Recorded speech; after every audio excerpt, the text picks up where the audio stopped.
بسم اللہ الرحمن الرحیم۔ زندگی روز کچھ نہ کچھ سکھاتی ہے، لیکن بنیادی چیز یہ ہے کہ انسانوں سے توقعات کم سے کم رکھیں اور اوپر جو ذات ہے اسی پر توکل رکھیں۔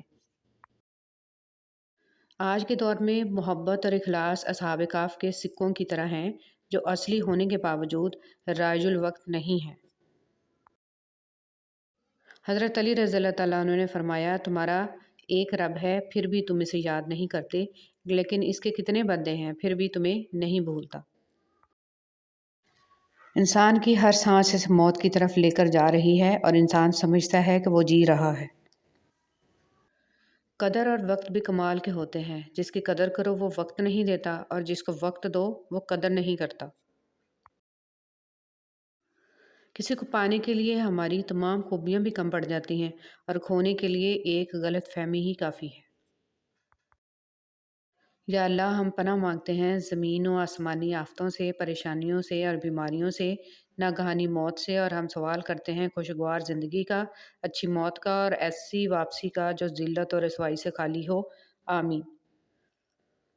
لوگوں کے ساتھ حسن سلوک اس امید پر مت کرو کہ وہ بھی آپ کے ساتھ حسن سلوک کا معاملہ کریں گے، بلکہ اس نیت کے ساتھ کرو کہ حسن سلوک اللہ رب العزت کو پسند ہے اور اس کا بدلہ دنیا اور آخرت دونوں میں عطا کیا جاتا ہے۔ جیسے زندگی گزاریں گے ویسے ہی موت آئے گی۔ حیرت کی بات ہے نا، نمازیں قضا کر کے لوگ سجدے کی حالت میں مرنا چاہتے ہیں، گنگناتے گانے ہیں مگر مرتے وقت کلمہ پڑھنا چاہتے ہیں۔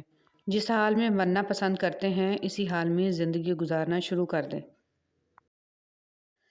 کسی انسان کو کھانا کھلا کر یہ مت سوچیں کہ ہم نے اس کو کھانا کھلایا ہے یا کوئی ہمارا کھانا کھا گیا ہے، بلکہ یہ سوچیں کہ رزق ہمیں شاید آج اس انسان کے نصیب سے ہی ملا ہو۔ ہماری کیا اوقات ہے کہ ہم کسی کو کچھ دے سکیں؟ یہ تو اللہ ہی کی رحمت ہے جو ہماری عزت بنائے ہوئے ہے، اس پر شکر الحمدللہ بے شمار۔ ماں باپ کو خوش کرنا دنیا کا آسان ترین کام ہے۔ ان کو آپ سے ذرا سی توجہ اور نرمی کے سوا کچھ نہیں چاہیے ہوتا۔ یہ زندگی کو وہ جھرنے ہیں جو محض آپ کے لیے بہتے ہیں۔ ان کا خشک ہو جانا اولاد کی بڑی بدقسمتی ہے۔ آپ جب بھی دنیا والوں کے پیچھے بھاگتے بھاگتے تھک جائیں، اپنے رب کی چھاؤں میں چلے جائیں، اس سے پناہ مانگیں، وہ ہمیشہ آپ کو پناہ دے گا، وہ ہمیشہ آپ کے لیے موجود ہوگا۔ وہی سب سے بڑی پناہ ہے، اور اس کے علاوہ مجھے اور آپ کو کہیں پناہ نہیں مل سکتی۔ آپ اگر سوچتے ہیں کہ فلاں چیز مل جائے گی تو میں بہت خوش ہو جاؤں گا، تو آپ غلط ہیں۔ آپ اگر اپنی موجودہ زندگی کے ساتھ خوش نہیں ہیں یا سکون میں نہیں ہیں تو آپ کبھی خوش نہیں ہوں گے۔ اگر آپ خود اپنے ساتھ خوش نہیں ہیں تو آپ کسی دوسرے انسان کے ساتھ بھی خوش نہیں رہیں گے۔ حضور صلی اللہ علیہ وسلم نے فرمایا، حضرت عبداللہ بن عمر رضی اللہ تعالیٰ عنہ روایت کرتے ہیں کہ رسول صلی اللہ علیہ وسلم نے فرمایا، جب تم میں سے کسی کی بیوی مسجد میں جانے کی اجازت مانگے تو اسے نہ روکے۔ رب کی رضا سے جو ملے جھولی میں بھر لیں۔ خوشی مل رہی ہے تو اسے سمیٹیں گے تو آگے جا کر خوشی ہی بانٹیں گے۔ اگر پھولوں کے ساتھ لگے کانٹوں سے ہی دل جلاتے رہیں گے تو خار بن کر کسی کا دل ہی زخمی کریں گے۔ جھولی بھرتے جائیں اور جھولی خالی بھی کرتے جائیں تاکہ سفر جاری رہے۔ کیا آپ دعا مانگ کر تھک گئے ہیں یا مایوس ہو گئے ہیں یا بہت پریشان ہیں اور سوچتے ہیں کہ یہ تو ناممکن ہے؟ تو بس یہ سوچا کریں کہ وہ جس نے آسمان کو بغیر ستونوں کے تھام رکھا ہے وہ آپ کا مسئلہ بھی حل کر دے گا۔ کیا آپ نے یہ آیت نہیں پڑھی؟ کیا آپ جانتے نہیں ہیں کہ اللہ ہر چیز پر قادر ہے؟ بار بار توبہ کرنے سے مت اکتائیے۔ جب بھی آپ کے کپڑے گندے ہوتے ہیں تو آپ انہیں دھوتے ہیں نا، اسی طرح دل کو گناہوں سے پاک کرنے کے لیے استغفار کرتے رہیں۔ اپنے رب کو منا لیں، کثرت سے استغفار کرنا اپنی عادت بنا لیں۔ نبی کریم صلی اللہ علیہ وسلم نے مسافر کو رخصت دی کہ جب وہ باوضو ہو کر اپنے موزے پہنے، پھر اس کا وضو ٹوٹ جائے اور نیا وضو کرے تو وہ اپنے موزوں پر 3 دن اور 3 رات تک مسح کرے، اور مقیم 1 دن اور 1 رات تک۔ کبھی گناہ کرنے کا دل چاہے نہ تو اپنی ان دعاؤں کے بارے میں سوچئے جن کی آپ شدت سے قبولیت چاہتے ہیں، کیونکہ دعاؤں کی قبولیت کی راہ میں سب سے بڑی رکاوٹ گناہ ہی ہوتے ہیں۔ زندگی کا ہر راز تنہائی میں پا لیا، جس کا بھی غم ملا اسے اپنا بنا لیا۔ غم میرا سننے کو جب کوئی بھی نہ ملا تو رکھا سر سجدے میں اور رب کو سنا دیا۔ آپ کے الفاظ بہت طاقتور ہیں، کسی غم زدہ دل میں امید کی کرن بھی پیدا کر سکتے ہیں یا وہ اسے کسی کرب میں مبتلا بھی کر سکتے ہیں۔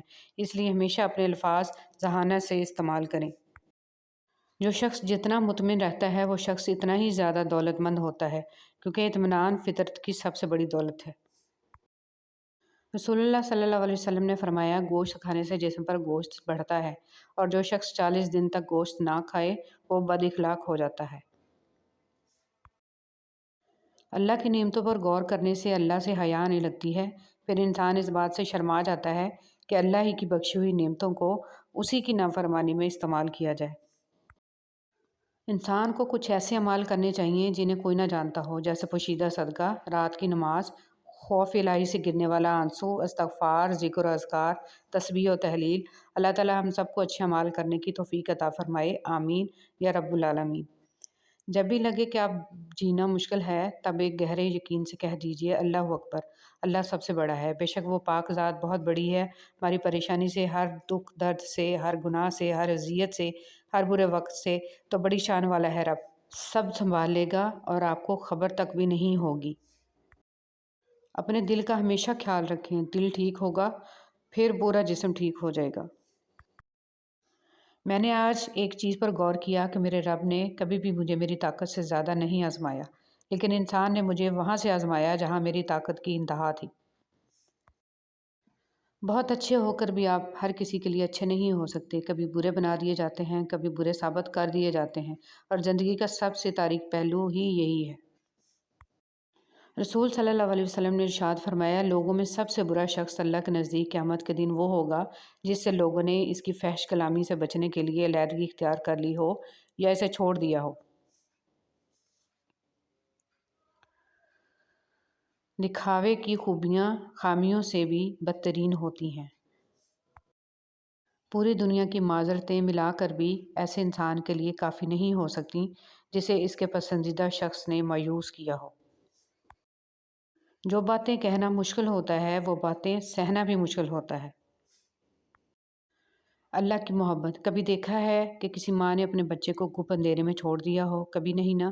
تو پھر وہ اللہ ہے جس کی رحمت کی کوئی حد نہیں، وہ کیسے تمہیں چھوڑ سکتا ہے؟ تو پھر اس واحد لا شریک پر یقین رکھو۔ اگر اپنا گھر اپنے سکون کا باعث نہ بنے تو سمجھ لو توبہ کا وقت آ گیا ہے۔